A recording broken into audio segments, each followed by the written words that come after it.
7 p.m. here in Wisconsin. And that means just one thing. We have 2 more games for you this evening, and what a game this is. I know I keep saying it, but the games just get bigger and bigger. Well, that's what we expect as we get towards the final 16, and one of these 2 players will reach it, and one of them will be going home. John Morra against Fedor Gorst. Now, Tony Robles has had a little bit of a rest. We had Daniel Schneider in here. I did miss you a little bit, Tony, and he's back with me, Tony Robles. So how'd you see this one going then, Tony? Yeah, well, I want to thank Daniel for stepping in here. He enjoys it too, so I'm happy that he has the opportunity to do it as well. This is an interesting match here. John Morra lost earlier today to Robbie Capito, who's now officially in the top 16. They will be playing tomorrow.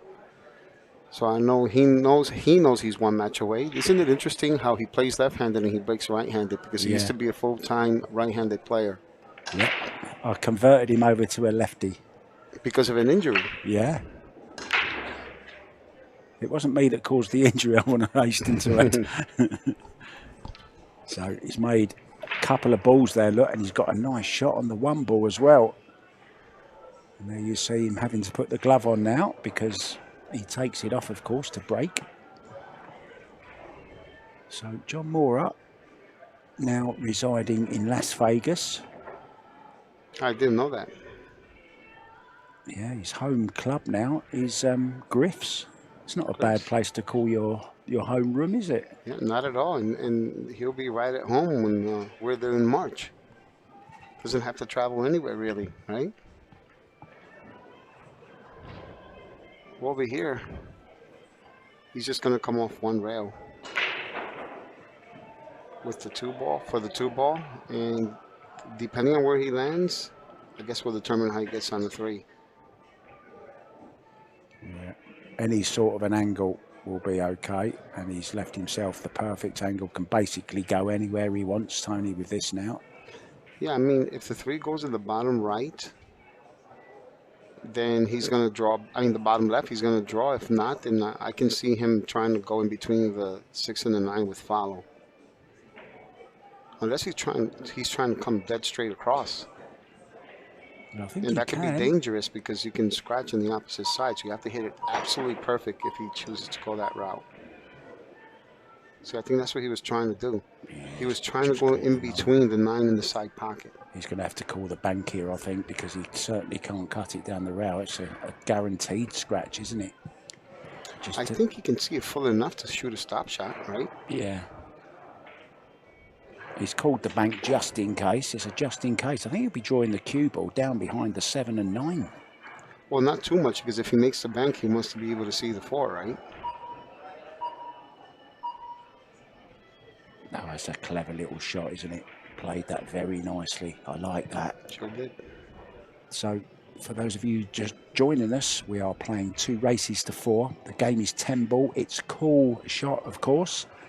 And early 10s do count. And if we're level after 2 sets, then we will go to a shootout. And I've just watched Jesus Atencio win a shootout against Bader Alohadi, your friend, Mr. Mac and Cheese. Got the cheese.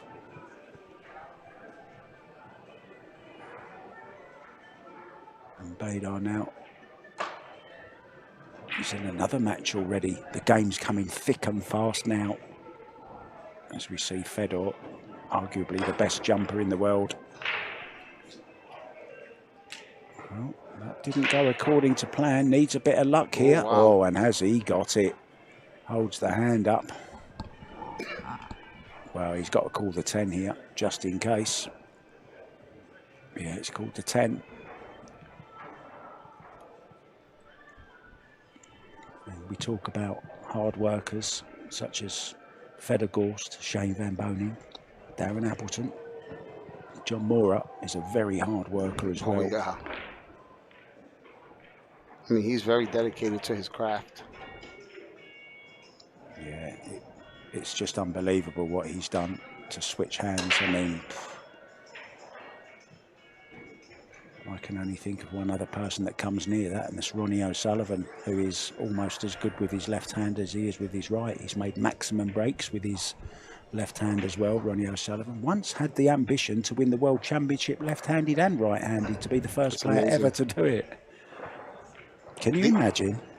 Well, you know, I used to play out of a room called Castle Billiards in East Rutherford, New Jersey. I know it well. Ed Ledawi. In the 90s. That's Sandcastle. Oh, sorry. Yeah, Castle Billiards. Oh, I was half right. People confuse the two, so I I'm was not half surprised. right. Yeah. And they once had a table there where you can barely fit a little over one ball. It was by far the tightest pocket table. It was like snooker-sized pockets on a pool table. Never saw it. This is the only time I ever saw that. And Nick Warner, Efren Reyes happened to come into town, and he proceeded a rack of 15 balls, broke, took ball in hand, and ran 15 in numerical order in rotation, right-handed, and then broke and did it again left-handed. Wow. And when I had ball in hand with a 9 on the spot, I was afraid to shoot the 9 ball, thinking if I hit it just a little bad, it's not going to go in. And, you know, I played on that table quite often, you know, when I was a house pro there. So I knew how tough it was. If someone would have come to me back then and told me Efren did what I just told you, I would have never believed it. But I actually witnessed it firsthand. What a lovely memory. And I love your stories, Tony. You can tell us some more throughout this match. Look at this nicely on the 7 ball. He had an angle to push the 10 down. You know, he had an angle to push the 10 down just with a little light tap. So that way, I mean, then all he has to do is just pocket the 9. He doesn't have to do anything with the 10. I mean, his cue ball control is impeccable anyway, but I'm just saying he had that option there. Yeah, but you often also tell me many times, don't nudge into a ball if you don't have to. Yeah, that's true. That's true, but there he was so close to it. It was I guess when you're a straight pool player. I'm listening to you. When you're a straight pool player, you know when you can and cannot. So it goes then. First rack to Fedor Gorst, and that was one of those racks that could have gone either way, and we've seen a few of them today, and there's 3 other games going on at the moment. Bader Al-Hadi is playing against Kang Lee, and Bader has taken the first rack. Tim de Ruyter is 1-1 with Mickey Kraus, and Jeremy Seaman and Al Youssef are also still on their first rack. So we'll keep you up to date with all the scores around the room. And there's a big buzz around this place now, the Ho Chunk Casino here in Baraboo in Wisconsin, because the teams are starting. Now we have our 6 tables that we're using down here, the Predator Apex tables, and there's also 18 bar boxes down here as well, 7-footers. They are being used with 40 others, which are uptown, Tony. Uptown on top of Mount Everest. I just went there earlier and it's beautiful. It's a beautiful setup. It is beautiful, isn't it? And the team championships for the Wisconsin state are taking place. So there's plenty of people around and there's a real buzz around this area. Fedor Gorst to break, rack 2. They have 87 teams competing upstairs. The competition started at 6 o'clock. And I was told there's anywhere between 500-600 players. Absolutely right. Which is amazing. I was told the same, so whoever's telling the stories is telling the truth. It was Mr. Ozzy Reynolds. He always tells the truth. So, nice, easy starter here. 1 ball, 2 hanging over the side.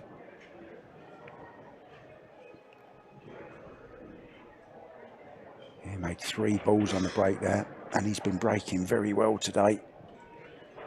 It's just his... Well, he's made a few mistakes uncharacteristic for Fedor Gorst today, but he's still there. And we always say, if you can win not playing your best.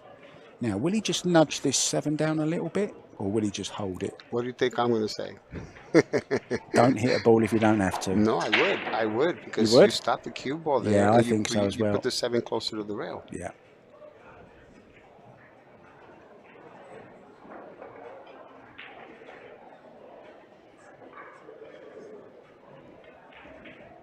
He decided not to, and there's nothing wrong with that.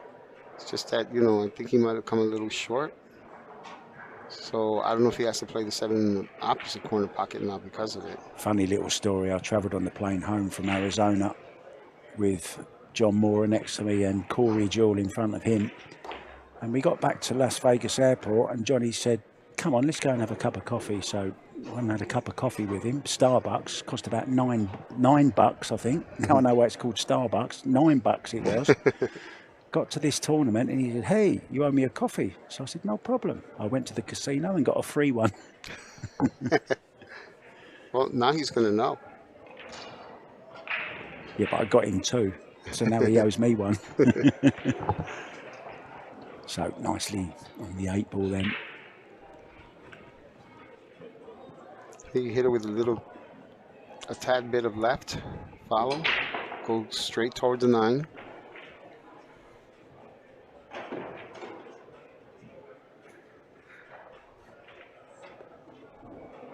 And notice that he's almost like robotic, like people say. He looks at the spot, backs up, steps into it, and always has the same rhythm mark. Yeah. That's why he's so consistent.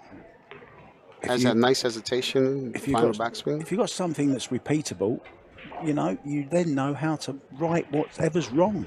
So 2-0, as 2. We'll be back after the break.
Welcome back. Fedor Gorst at the table, ready to break off. He's in control of this first set. Won the first 2 racks. Let's see what he does with this break. Rack number 3 has been breaking very, very straight and accurate and pretty hard as well. Tony Robles with me. Have a look at this break, Tony, and tell me exactly what he's doing. I don't think right now in this tournament there's anyone that's breaking better than Federer. That's my opinion. I mean, look at this. Gain made a ball on the break. 1 available once again. Well, I say not a difficult ball. 6 isn't very nice, is it? But it's bankable. I mean, if he feels comfortable with the combination, he's going to take it. But I think that the move here, one move he can do is overcut the one rail, hit the long rail, and go behind the 4 and send the cue ball downtown, potentially behind the 10.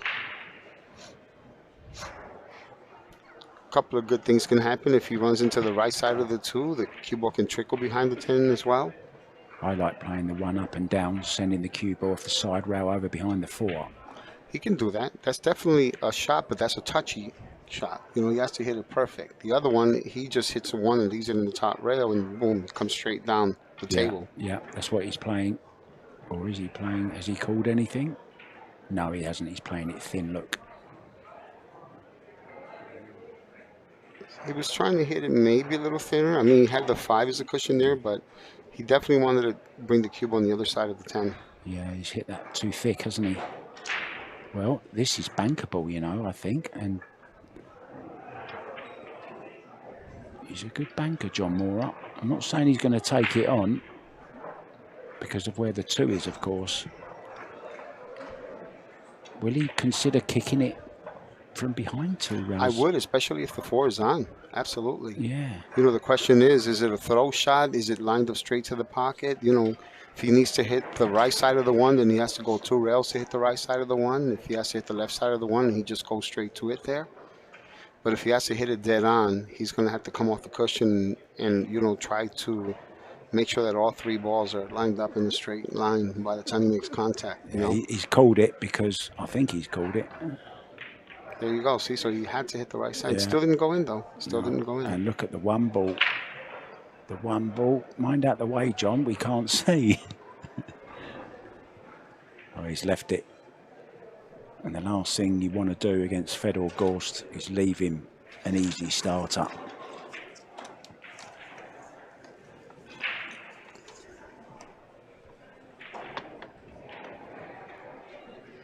So he's probably going to play the combination on the 2 ball. Just a nice little tap.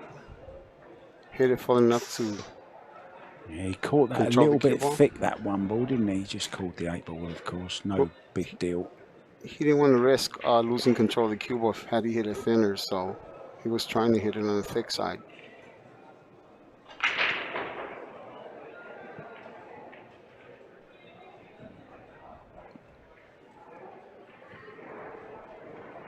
Now here he has the 2 come off the cushion and the cue ball also come off the cushion, so he has just the right angle to go back for the 4. So unfortunately, he had a little more movement than what he had hoped for. But I think if he can make it in the lower right-hand pocket, he should be fine. If he wants to cut it backwards, and he has to contend with the 10 ball and the 5 ball. Is he calling the combo? Yeah, I think he's playing safe, isn't he?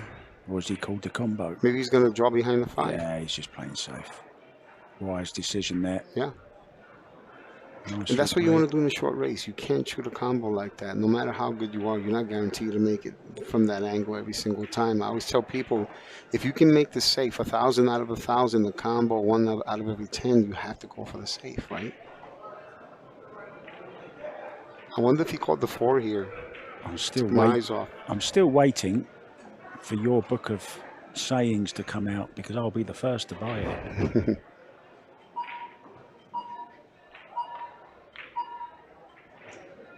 Oh, this is a nice bank. This is a nice bank. Well played. Nice. I saw him play the banks recently at the Derby City Classic, and I think I'm right in saying it was Fedor Gorst that knocked him out. It might have been in the semi-finals, actually.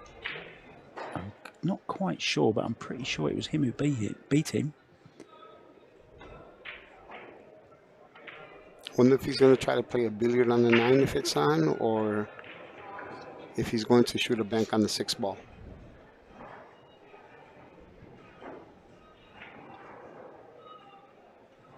Well, we know he's good at banking, and it's a big pocket, Tony, with that 7 there as well. Just coming round to look now, look. Where do I want that cue ball?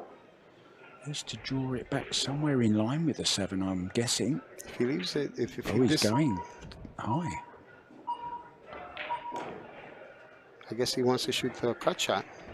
He feels comfortable with the cut shot. Yeah, certainly does. He's played it. He's right on it as well. Hasn't got to worry about position. That's guaranteed. Just has to get the weight right.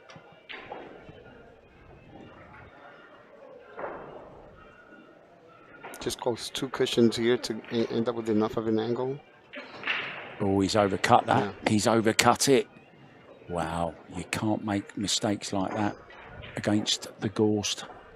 I saw him shoot the same exact shot earlier on a 9 ball. I think to either go ahead or win the set, one of the sets against Robbie Capito. And he missed it the same exact way. He overcut it. Maybe that's something he needs to work on in his game. Kang Lee has just gone 2-1 up against Beda Awahadi. Oh, and the Derby City Bank champion banks that straight in. Perfect shot. And now it looks like 3-0 to Fedor. Now I've had a look at the draw, and there's a redraw later on. It's just possible that we could see Fedor and Kachi playing again in the final. Imagine that. Kachi and Fedor started the week on the first day, first match on the match table. They could actually end up playing each other in the final. I'm sure other players have got something to say about that, though. Of course. And out to my left, Darren Appleton. Hard at practice. He'll play tomorrow. He's already through to the next 16. So this 10 ball then for 3-0, and in it goes. He's on the hill already. And John Morra just struggling just slightly. Over here on table number 2, you have Tim de Ruyter against Mickey Krause, and Mickey Krause leads the first set by the score of 3-2. And on table number 3, Al Youssef is beating Jeremy Seaman by the score of 2-0 in the first set. As for the battle between Kang Lee and Darth Bader, I like to call him Darth Bader. I can't see it from here because the tablet is reversed. They've just gone 2-2, so they're all square in the first set also. So Fedor then breaking on the hill. He would love one of those beautiful breaks that he's been doing so regularly. Let's see if he can do it again. Breaking from the centre, as you see, hit the 1 ball full on, try and get that cue ball to stop right in the centre of the table.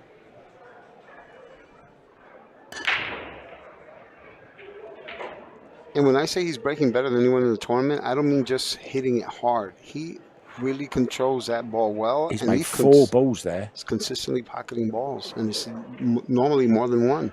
4 balls again. That's the second time we've seen that from Fedor today. A monster break. And again, not just hitting them hard, as you say, absolutely controlled the 1 ball and the cue ball. It's just not fair, is it? Some people feel it should be illegal. Over here, I think he's just going to go 1 rail, stop near that spot, or go past it, so that way he can go either the bottom rail or the long rail for the 4 ball. They decided to go 3 rails instead. As long as he doesn't overhit it, he's okay. Look at this. He has overhit it slightly. I say slightly. Yeah, well, this is why I tell people that you have to master different ways of getting position or playing position, so that if your favorite route is being blocked, you have an alternate route. You're turning yourself into a GPS navigational system, right? He might, if he cuts this in, he might carry him into the 4 or the 7 here and finish perfectly on it. Let's see how he plays this. Yeah, I'm wondering if he's going to, you know, what did you say he's going to do? Cut the 2 ball into the bottom left-hand corner and maybe run into the 7 or the 4. Yeah, well, he would run into the 7 if he threads a needle, because he has a nice and finish perfect angle. on the 4. Has to be careful here. He might just low spin it in and just barely get past by the 4. Nope. Decided to go wow, look at that. I didn't think he can hit it full enough to do that. No, I didn't either. Yeah, I thought it was too thin of a hit. Yeah, I certainly did as well. And it's worked out. He's finished perfect on the 4. And now, all of a sudden, look at the percentage chance for John Morra to win this set. It's gone down to 4%. Now, just look. Watch the knuckles on his... Oh, you just can't see it. It's just gone out of camera shot. I was just going to say, look how parallel he keeps his knuckles to the table. Everything in a straight line. And we say, when some people call him the robot or a machine, everything is so mechanical, Tony, and in line and smooth. And and consistent. And that's the big thing with Fedor Gorst. That's why he wins so much. He's just so consistent. Yeah, what I like about this shot on the 8 and where the 10 is that you can play position pretty much on the 10, whether you end up on the left, right, or straight. He's just going to cut this into the side. Anywhere on this, he's got such cue power. He can go wherever he wants. He's probably going to follow this, Tony. Or power stun follow it. It all depends on how thick or thin he can hit the ball. Over here, he's hitting it kind of like on the thick side. Yeah, we have seen him miss a few shots that you wouldn't normally see him miss. Yeah, I think he's going to stun follow it, so that way he comes off the that's beautiful. third rail. What a great shot. And this is going to be the first set. And if he makes this, we are going to go for a short break and we'll be back with set number 2, Fedor in control.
we go then. Fedor Gorst. Back from a quick break. He's going to do another quick break now. He's going to break the balls, Tony. First set 4-0. And he has the break in the second as well. Watch the cue ball control. I mean, the only reason it came up here was because it was kicked there. You know who also breaks the balls as good as Fedor too? That I just realized? Kachi. Kachi breaks him like a monster as well. With control, I mean, controlling the cue ball. Yeah, and we're going to see Kachi in our last match of the night because he will be on this table next at 9 p.m. Central Time, playing against Omar Al-Shaheen. So it's never easy when you come through the one-loss side, as Fedor is finding out now. Still have to play lots of pool to make it to the last 16. This will decide which one of these two goes through to the last 16. The draw will be made tonight at the end of play. Oh, a beautiful bank shot there from Fedor. And that's the good thing, Tony. That's the handy thing about having so many different disciplines that you're good at. You know, you can call on those different disciplines throughout matches. John Morra sitting there thinking, what can I do about this? Not much. No. Every shot you master in the game of pool is a brand new weapon you added to your arsenal to use against your enemy. And the more weapons you have, the more chances of success. And this guy should know, sat next to me, he's called the Silent Assassin. Yes, you I'm talking about. I know there's a hitman around here. I don't know about a silent assassin, but I know there's a hitman who took care of the silent assassin yesterday. Yeah, he's gone though. He's on his way back to New York, I think. And Fedor is on his way to the first rack as well here. No real problems.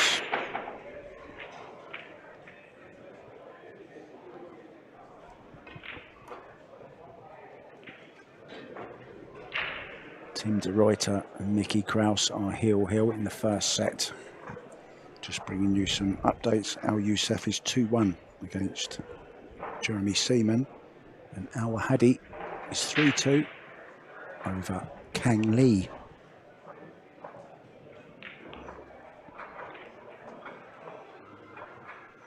Perfect position once again from the Moscow machine.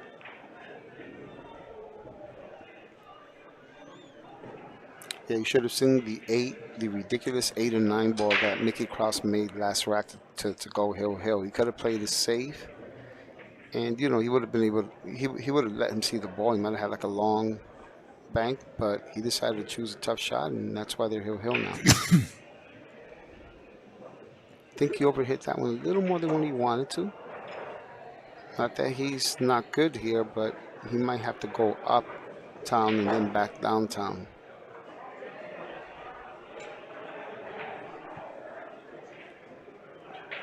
Yeah, the noise level has just gone up in the room, as you can imagine it would, with all the teams arriving, as we spoke about earlier on.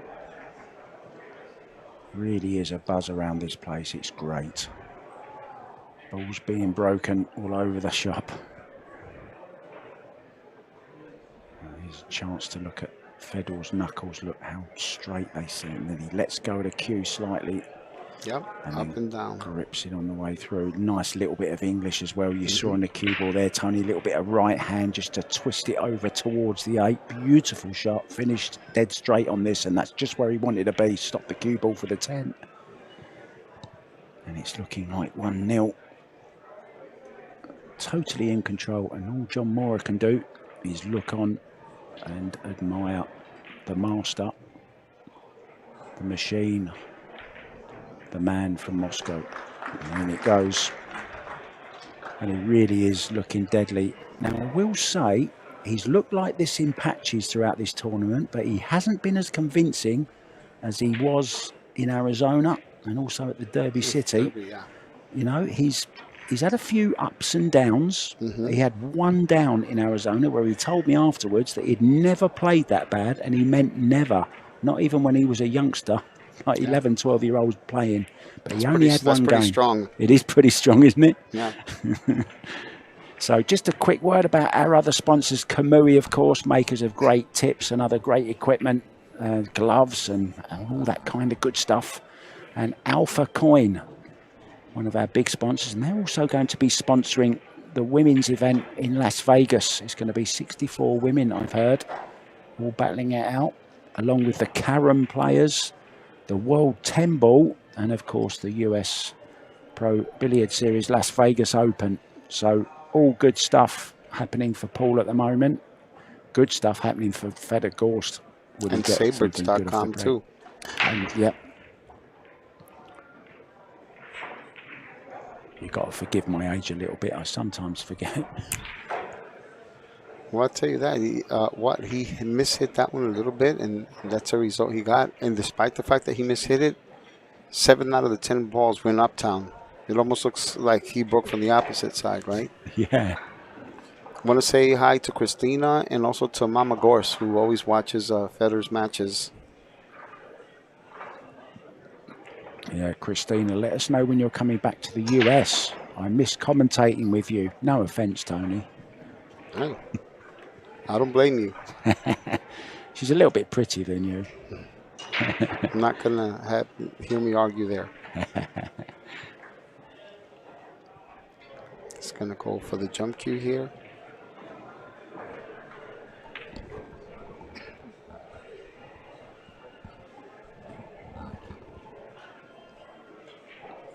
Yeah, and if he makes this, watch the cue ball just drift over towards that 3 and 6 ball and leave him absolutely perfect on the 2 if he controls it that well, of course. Well, that's got to be considered a miss for Feder Gorst.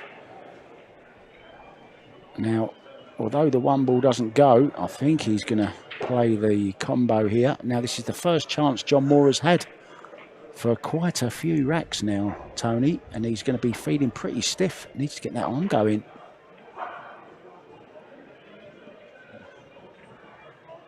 Well, he needs to make sure he doesn't make both the 1 and the 7, so. Controlled that nice. Needs a good shot here, though, Tony. It's not easy, is it, to get back up? Well, I mean, if he leaves the cue ball near the side pocket to where he can make the 2 ball in between the 6 and the 9, where he's looking at, you know, he has a chance of shooting the 2 ball with left hand spin, lots of it, to try to hit the right side of the 6 so that the cue ball come off the 6 and go to that side of the table for the position on the 3 in the same pocket.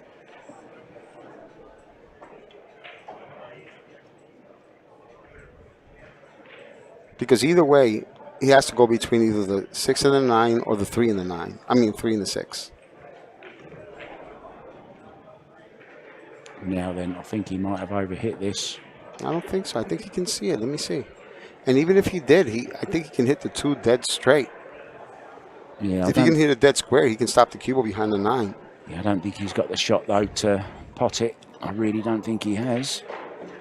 As you say, he might be playing the safety. I would call the 2 ball 2 rails just in case and then shoot a combo on the 3 if I have to. Well, he hasn't made it behind the thing. There's an easy jump here for Fedor. He's going to go straight for the jump stick here, without a doubt. It's a little bit careless. He should have got behind the 3 ball there, Tony, and then he takes the jump out of the equation. When you're playing somebody like Feder Gorst, who's renowned as such a great jumper, you know, you can't leave him opportunities like that. And I'll tell you what, he might even hit the 10 here. The 10 might go close. Not that he's going to call it, of course. He's calling the 2, but the 10 could go close. Mm-hmm. Oh, he's not. He's undercutting. Look, he's undercutting everything. He's like talking to himself. It's almost like he's subconsciously steering the ball into the pocket, and at the last second, his stick is just swiveling just enough to undercut it because he's undercut 2 so far. Yeah, he's not jumping as well as he has been.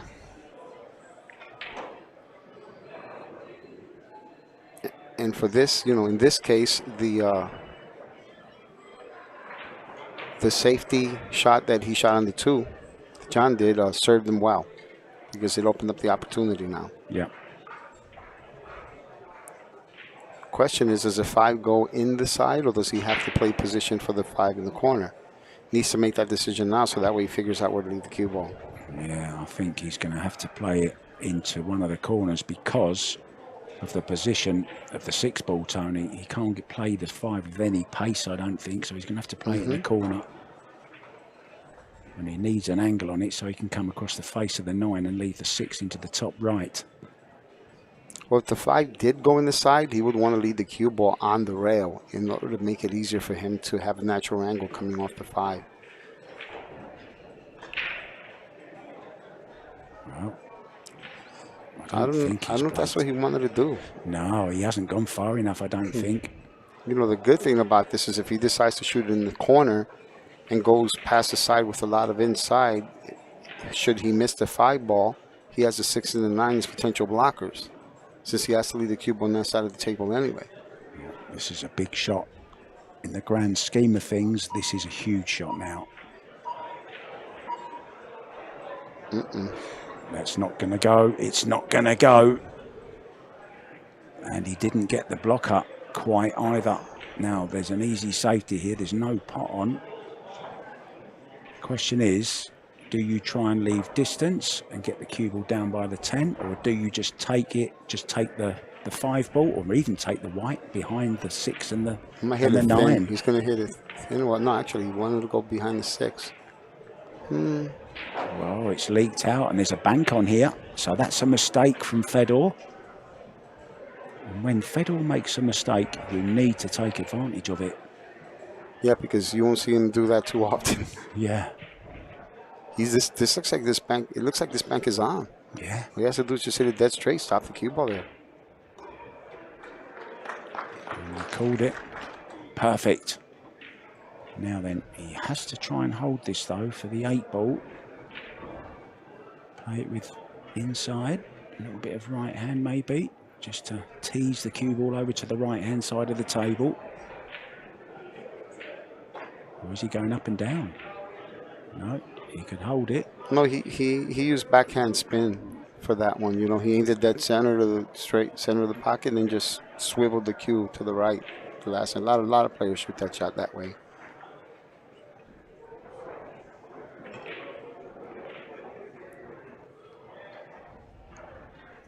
So big rack this one. Oh yeah, well this this might have opened up the possibility for John to get ahead and possibly win the set. You can't count him out.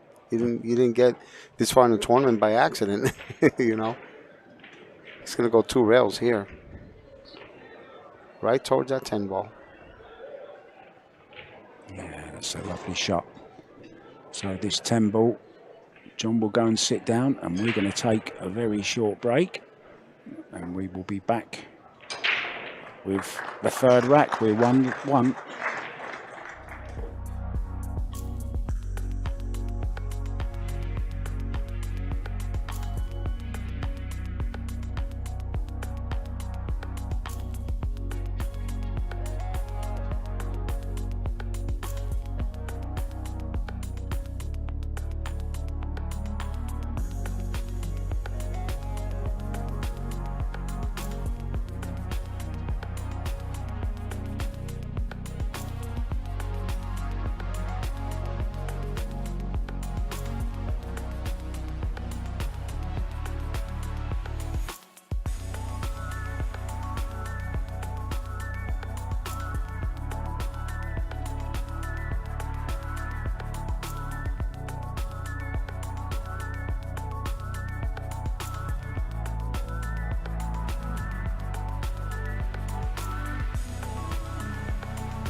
back to an enthralling battle between John Morra, who's about to break, from Canada, against the Moscow machine, Fedor Gorst. Fedor won the first set convincingly, 4-0, and we're 1-1 here in set number 2. John Morra needs it to force a shootout.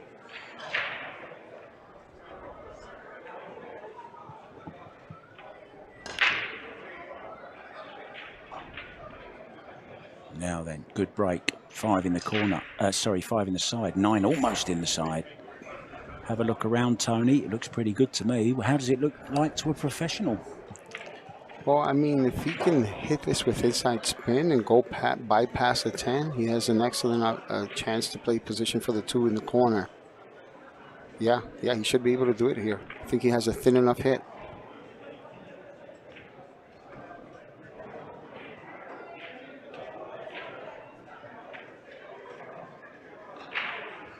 Doesn't want to hit it too hard. Excellent. Oh, how well did he control the cue ball there. Beautiful shot. And look at this, just a little draw. But he wants to get an angle on this 3 ball, doesn't he? So he can get across the other side, Tony, for the 4. That is correct.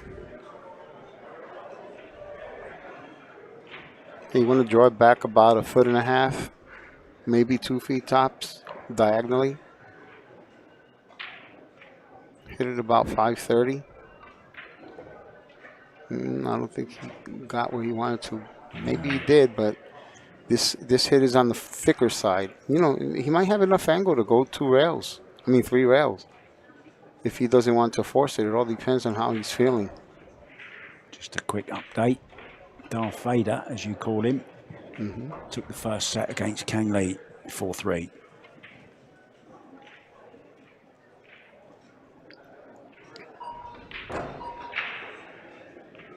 Oh, he just barely got there.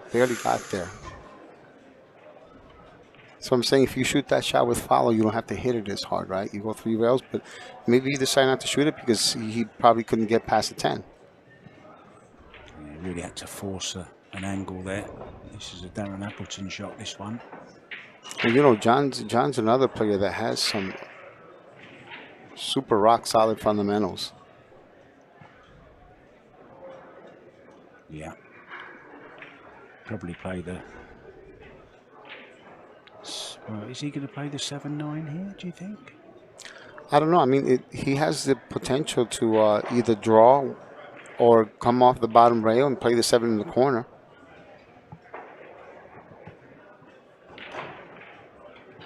Oh, look at that. He had more angle than what we thought. That's definitely the shot there. But the angle he had, absolutely. He was straighter than that, didn't you? Yeah, I thought he was a lot straighter than that. Do you know what I love? There's so many people down here, the league players, and this is the great thing about these events, these CSI Predator Tour events, where the players get to, you know, the league players get to come down and watch these elite players playing, like the people they only normally see on TV. It's great. See, when it comes to this shot, Mark, I like leaving the cue ball on the rail. That's what I like. You know why? Because when you leave it on the rail, all you have to do is just a nice light tap on the edge of the 9. It'll take you right towards the 10. No rail required. Sound like Phil Collins, no jacket required. No jacket required. Great album. Oh, yeah. Great album. Go 2 rails here, too, if he wants. No, 1 rail. He chose 1 rail. Played it nicely. So this then to take the lead for the first time in the match. And he needs to, doesn't he? And breaking.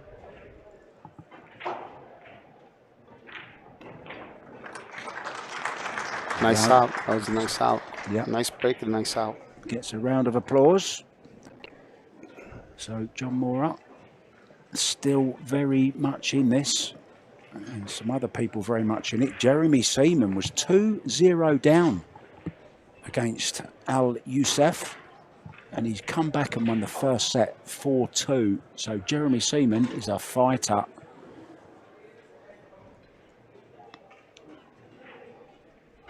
So he will be breaking off for the second set. John Lehman making sure there's no gaps in the rack. John Morra takes off his glove because, of course, he's going to break with his right hand. And he'd normally have a glove on there. He doesn't want the cue shooting out of his hand, does he? And spearing one of the cameramen. Yeah, we're not in the Olympics yet. Relax, okay, relax. We are. We're at the Winter Olympics.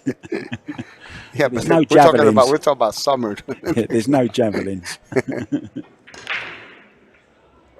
Oh, crunching break. Ooh, where's the cue ball? The cue ball went straight in the side. I was looking for it. I couldn't see it. So there's only one. Well, there's two explanations. Yep. It's either gone off the table or it's gone in the drink. It's gone for a quick swim. He better hope that that's not the turning point of the match for him. Yeah, he's only got a one-rack lead. Fedor 2-1 down. You leave Fedor an opportunity like this, I mean, he's going to pounce on you. I didn't know John Morra had a tattoo. Look, that's not the Alpha Coin tattoo, is it? That's dedication for you.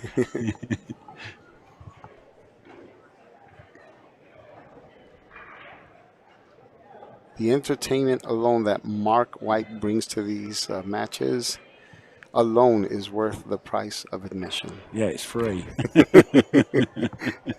Doesn't cost anything. So he's nicely on the three ball. My wife would say that's my favorite price in the world, free. So I'm wondering if he's going to go between the 6 and the 9 or between the 7 and the 9. I mean, he'll be fine either way, to be honest with you. Yeah, pinpoint position. Once again. I mean, of course, he does miss sometimes, but Fedor's got that kind of technique. When you see him at the table, you often wonder how he can miss. Yeah. And I'm trying to think if he has any weakness in his game. Can you see, have you spotted as a professional, is there any slight weakness in his game? Zero. I think he's a complete package. You know, I said it before and I'll say it again. I think that if there's any player that has a potential to run 1,000 in straight pool, he's definitely in the top of that list, in my opinion, with the cue ball control that he has. I don't mean this in a derogatory way. Now, when Jason Shaw did that 7-1-4, he did it in 2 hours, 39 minutes, I think it was, right? The only thing I find with Fedor is maybe not being quite so quick. Would he tire more? Because he would never do that in 2 hours or even 3 hours. No, Jason is just a fast shooter, you know, and he's an incredible shot maker. And he has a great cue ball, too. I mean, what Jason did was unbelievable.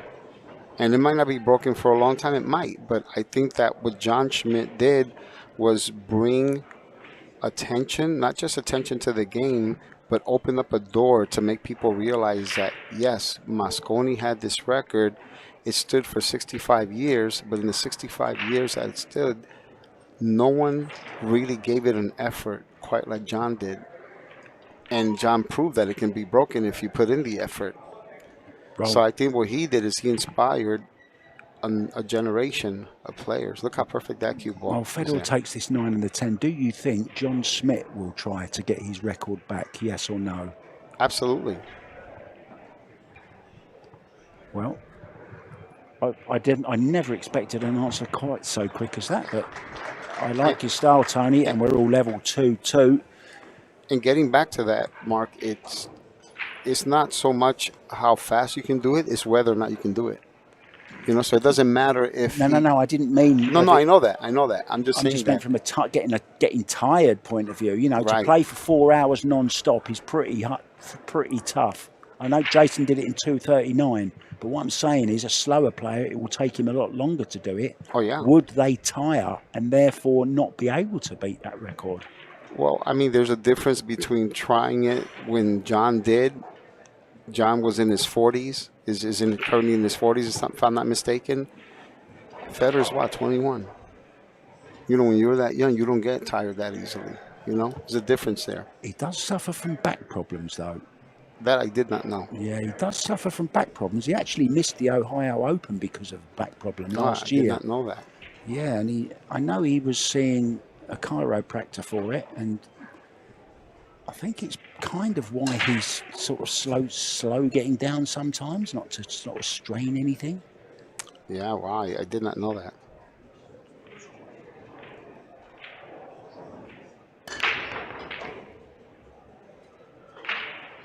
Wow, 8 ball in the side. Once again, a great break, good spread, Yeah. but no shot on the one, but he's got control of the table. That's the main thing. Now, is he just going to stun him behind the 6 ball here, Tony? I mean, yeah, he could just follow it and try to leave it behind the 6, but he can go for this if he wanted to. I think he might be able to hit it low enough and kill it. If he doesn't feel like it, he can overcut it or hit it, like I said in the beginning, full and follow it underneath the 6, right? And remember what I told you a couple of matches ago?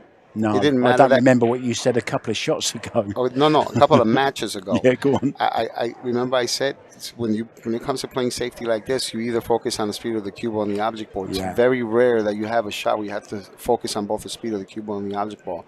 So he didn't care that the one was going to stop there. He just wanted to make sure he placed that cue ball behind the 6. Yeah, concentrate on getting one ball where you want it, not try and get both.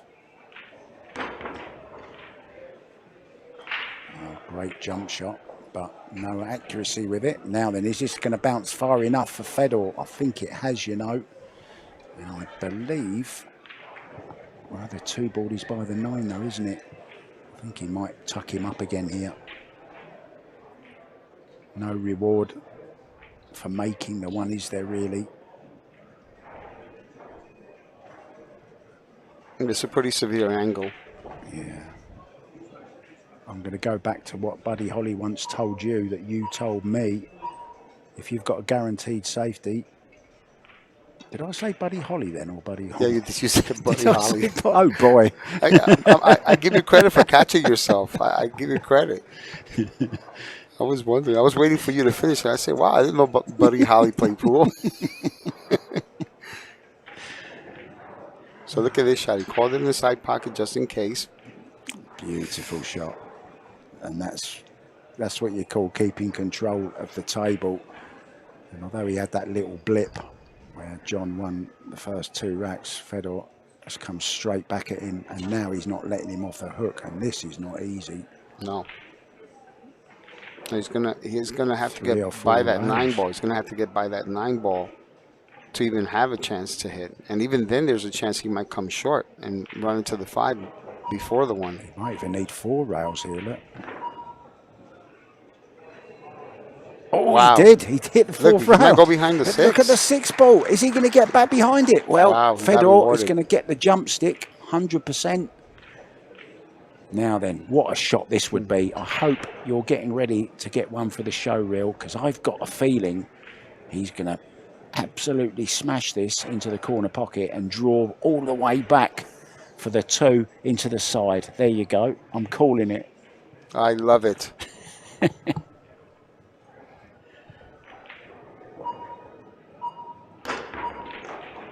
Oh, you called it. Wow. Oh, look at this for a shot. Look at this. Go on, get on it. Wow. Well, for me, that is shot of the tournament so far. What a shot. That was one hell of a shot. I mean, What he a not shot. only made it, but he really Whoa, controlled look it. at the that. draw on that. Oh, my word. Oh, my word. Even Fedor's smiling. What a brilliant shot. I don't know what Did made, I just see what I saw? I didn't know what made you say it at this point in the match, but you called that one for sure. What were you asking me just now? Who you saw someone?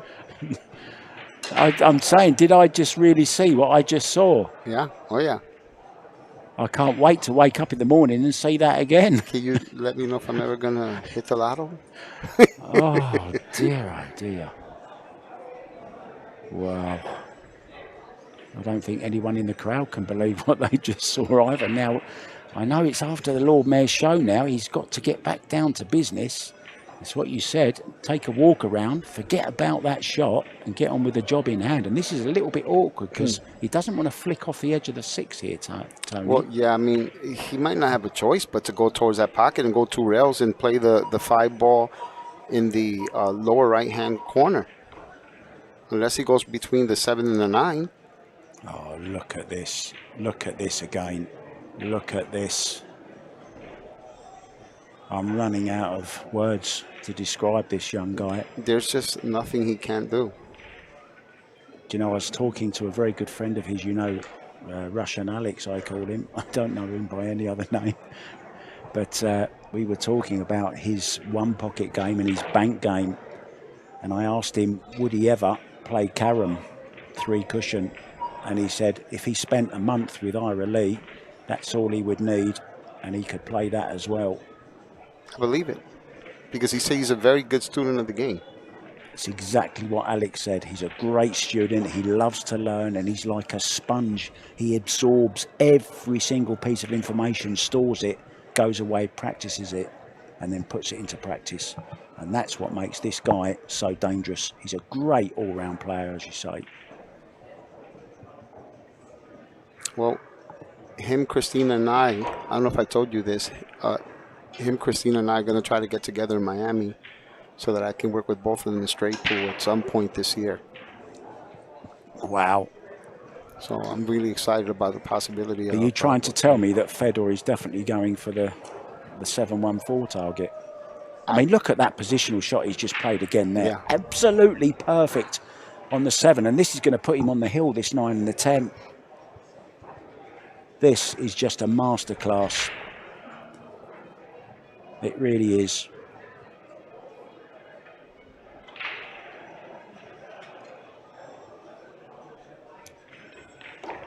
Might come round the back of this. Yes, he has. It's a little bounce off the rail if he can. That's okay, though. Darren Appleton said, shorten your stroke on these shots.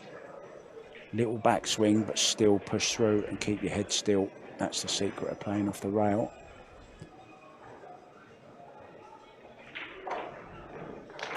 And in it goes again. This is just unbelievable, and we'll be back with more after the break.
Welcome back. Well, we were talking about John Morra being in front for the first time. It didn't last very long. He was 2-0 up in the second set. It's now 3-2 Fedor Gorst, and he's breaking for the match and a place in the last 16. Don't forget, still to come after this, we have Eklan Kachi against Omar Al Shaheen at 9 p.m.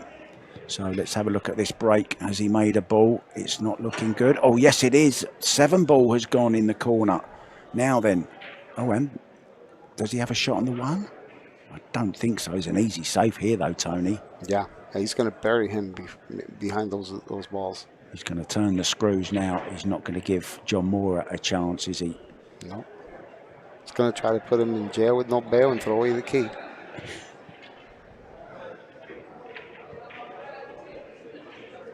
Oh, it leaked out a bit. Oh, he didn't make the carom on the 3, but it's pretty good, though. Yeah, but the cue ball leaked out a bit to the point where he can still come off the rail and have an easy hit on the 1. I think he can make this, Tony, can't he?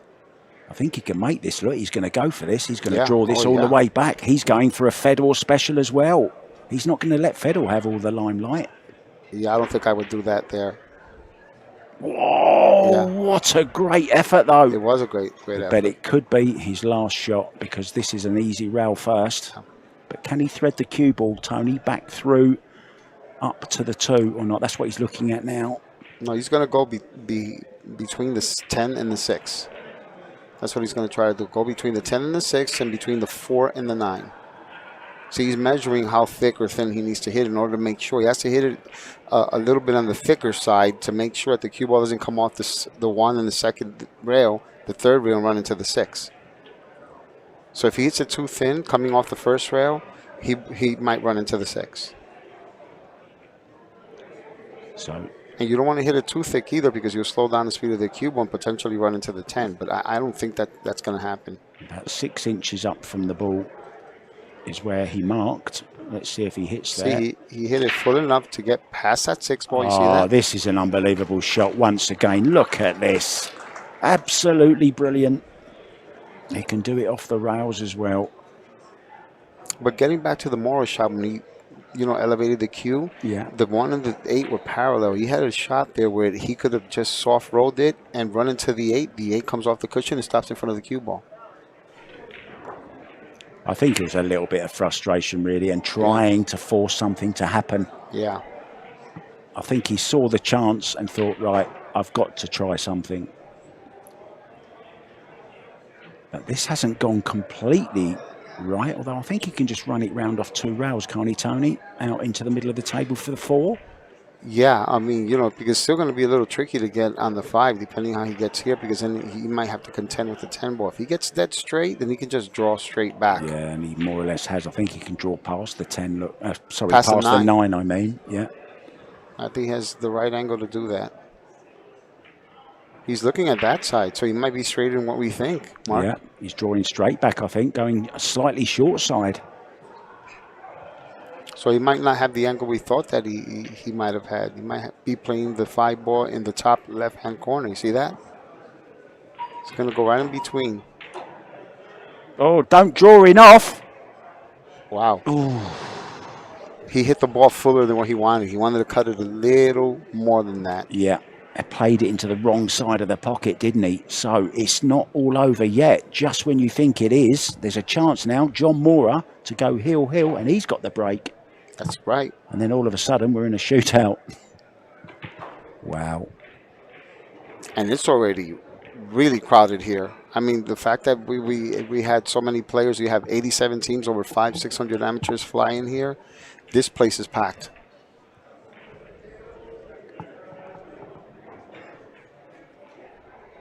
What an amazing game this is.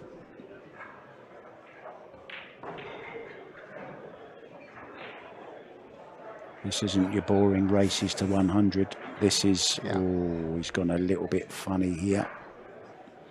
It's an Elton John song, and he's gone right-handed. That's right. You better believe he is, because he needs to be a right-hander to get over the ball. You can't do it. Lefty is very tough, very smart.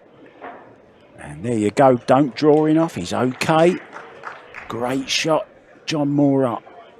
So we are going to be going heel.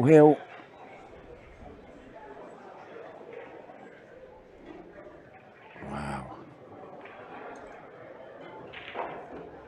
And Fedor Gorst had that straight in 5 ball. 4 ball, yeah. There's a shootout on the table next to us. Tim de Ruyter has come back and forced a shootout against Mickey Kraus. And John Morra has forced a heel against Fedor.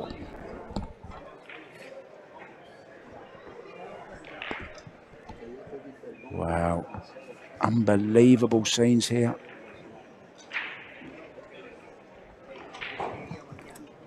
And there's a shootout. There's a shootout going on the table next to us between Mickey Kraus and Tim de Ruyter. And it's 1-0 to Tim at the moment. Mickey Kraus taking his shot, and it goes. So they're 1-1. Meanwhile, back here, John Lehman has set the balls up. We're ready to go. This is Hill. We'll either be going to a shootout ourselves, or Fedor will be going through to the last 16. We're about to find out. Needs a really good break here now, Tony. This is so important, this break.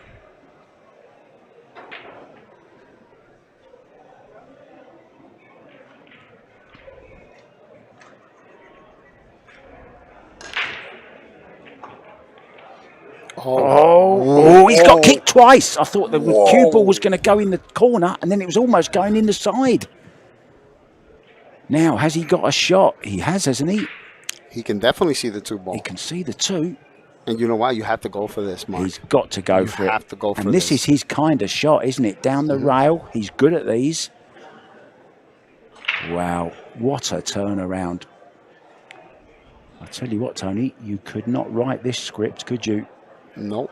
It was looking, you cast your mind back to that amazing jump shot that Fedor done, and then the mistake that John Morra made when he raised the butt of the cue and tried to draw all the way back for the 2 off the 1 himself. Remember that? And you thought, well, Fedor's going to run out here. He's drawn straight in to the top corner and scratched. John Morra's cleared up, and he's made a ball on the break. Probably going to try to go 3 rails here just to make sure he comes out like he can hit it with a little bit of speed. Very nice. No, just 2 rails. Nicely played. As long as he doesn't overhit it and have to hit, shoot over the ball, he's good. He's okay. He could just play a little where he can stop this if he wants. He'd like to draw it just a little bit. Get as straight as you can on that 4 into the side. Wow, this is drama of the highest order, even before we get to a shootout. Oh, yeah. There you go. Look at that backhand. That used to be the bridge hand. It's now the hand that does all the business. Yeah. Well, I think he overdrew that. Yeah, you see? You could tell. Yeah, you could tell by his reaction. He overdrew it just by a bit. He's got to now leave a longer 5 ball. Now he has to do what my coach used to call unnecessary heavy lifting. Why? Because it's unnecessary.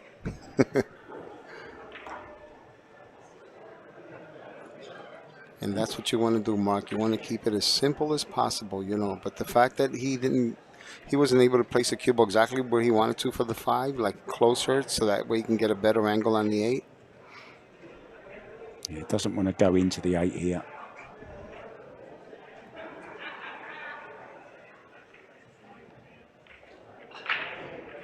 Oh, he's caught the 10 ball. Yeah, but he's been a little bit fortunate there. But now, how does he get to the 9 ball? No, I'm a little confused because I thought he knew he was going to hit the 10 ball if he goes with follow there. So that's why I didn't say anything. I thought he knew that. I thought he was going to play it with slightly below centre and come 2 rails. And his career, I thought he might hit the 8. He's hit the 10 ball. Well, one shot he has here, if he hits the 8 ball with the proper speed to leave it on the long rail and have the cue ball come off the cushion and carry the 10 in, the cue ball might go underneath the 9 as well, behind the 9. So it's like almost like trying to line up all 3 balls. What's he called? He called the 10. He's called the 10. Wow. What a hell of a shot. Right, we're going for a break and we're going to be back with a shootout. Oh dear, oh dear.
Welcome back to a packed arena. And when I say packed, I mean packed. There is no standing room even. On your screens is a graphic, 2 green parts. That's where the ball has to be placed to shoot the 10 from the spot. 4 innings will decide. Well, maybe it won't decide, because if we're still level after 4, we will go to sudden death shootout. John Morra to go first. This is the shootout the world is talking about.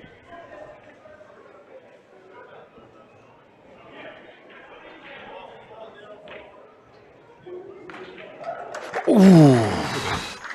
Wiped its feet, but some say that's going in cleanly. Yeah. So 1-0.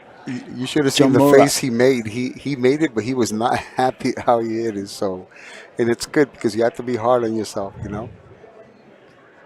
So Fedor Gorst has been involved. He never had one shootout in Arizona. He won every match in straight sets. This is his 3rd. He's going to have to win this one if he's to win 2 events in a row. No one's ever done it. Straight in again for Fedor.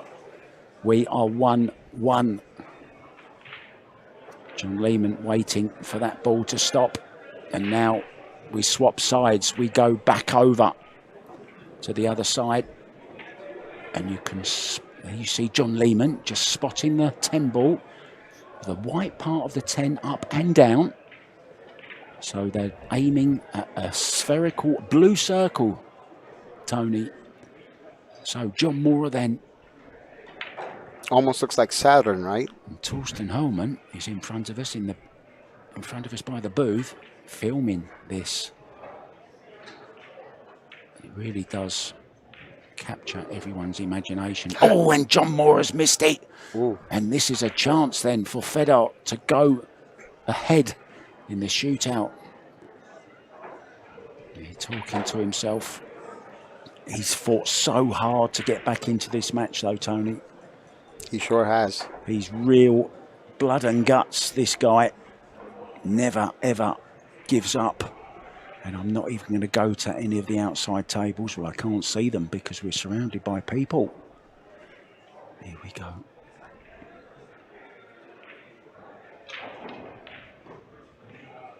Oh, right in the heart of the pocket once again. Fedor Gorst moves ahead 2-1. So advantage to the man from Moscow.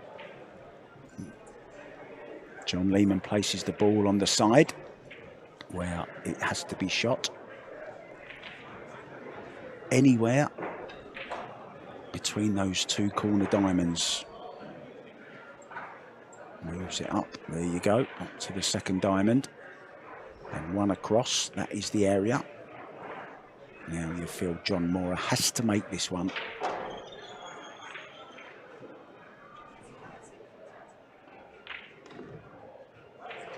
And he does make it. Very nice. Goes and sits down. All he can hope is Fedor misses one, because if Fedor doesn't miss one, then John Morra will be on a plane back to Vegas. The only consolation is he won't have to buy me a coffee there, because I'm not going to be there. This match really has had everything, hasn't it, Tony? Oh, yeah. I mean, you could make a highlight reel just out of this match alone. You can. You sure can.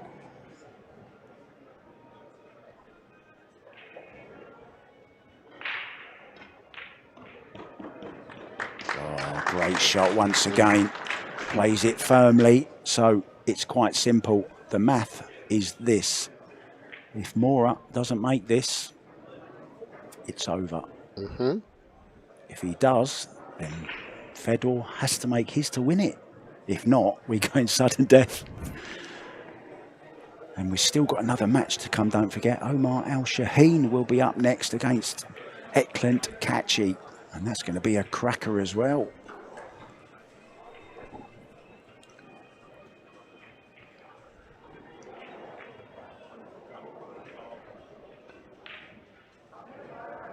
Oh, and he's missed it. It's and over. it's all over. What a great match. Join us again for Kachi versus Al Shaheen.